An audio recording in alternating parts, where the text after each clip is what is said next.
So hi guys, it's your boy Ralph Japet and I'm back for another video. Maraming nagtatanong kung ano na yung mga upgrades ko kay Annex at ano nga ba ang kanyang tunog ngayon, dahil ang una nating i-upload o ang una nating ipapakita ay yung bago nating muffler. So, meron tayong bagong muffler. This is a customized muffler from ARS Muffler Shop dito sa amin sa may Imus, Cavite, sa may Golden City. So pinasadya ko siya, isa siyang 3 inches resonator at ang aking canister ay ang SC Project na may tip, hindi ko alam kung ano to, pero kakaiba siya dun sa mga, so sponsored lang sa akin to, ito lang yung binayaran ko. So magtatanong din kung bakit ganito na yung gulong ko. Nagpalit ako ng gulong, isa siyang Corsa Platinum S, ang size ay 140/80/17, sa harapan ay 120/80/17. Tapos nagpalit din ako ng signal lights, medyo matagal na, 1 taon na rin. Nag-tail tidy din ako.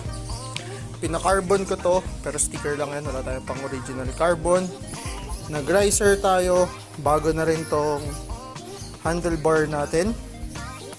Napalitan ko na rin yung aking side mirror, pero umorder ulit ako ng bago, which is yung carbon na galing sa Thailand. Circular din siya, pero short stem, so mapapalitan ulit to. Pinalitan ko na rin yung aking mga brake levers, which is CNC alloy lang.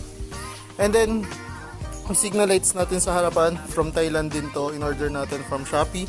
Hindi ko na alam yung link kasi nagpalit ako ng account, tapos naglagay ako ng spacer doon, nabibili din to sa Shopee.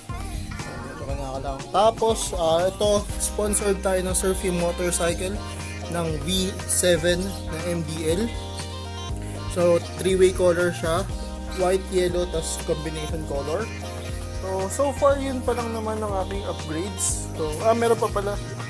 So sa mga hindi nagtatanong, nagpalit na rin ako ng sprocket ko.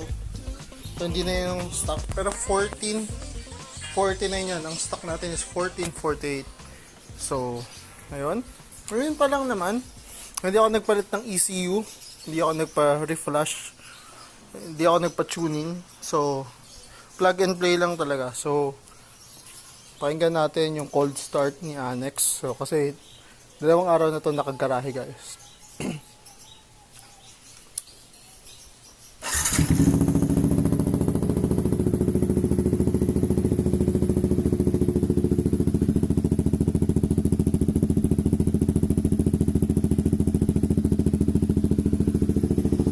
So mababago pa yan kapag uminit na yung muffler ko.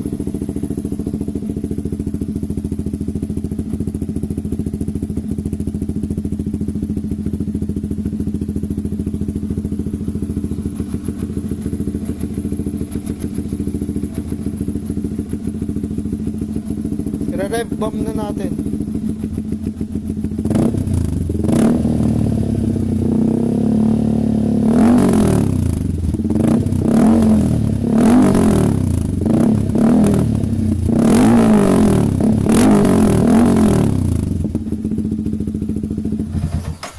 So doon lang, papatayin ko na, baka mareklamo na tayo ng ating mga kapitbahay. So that's all guys, thank you.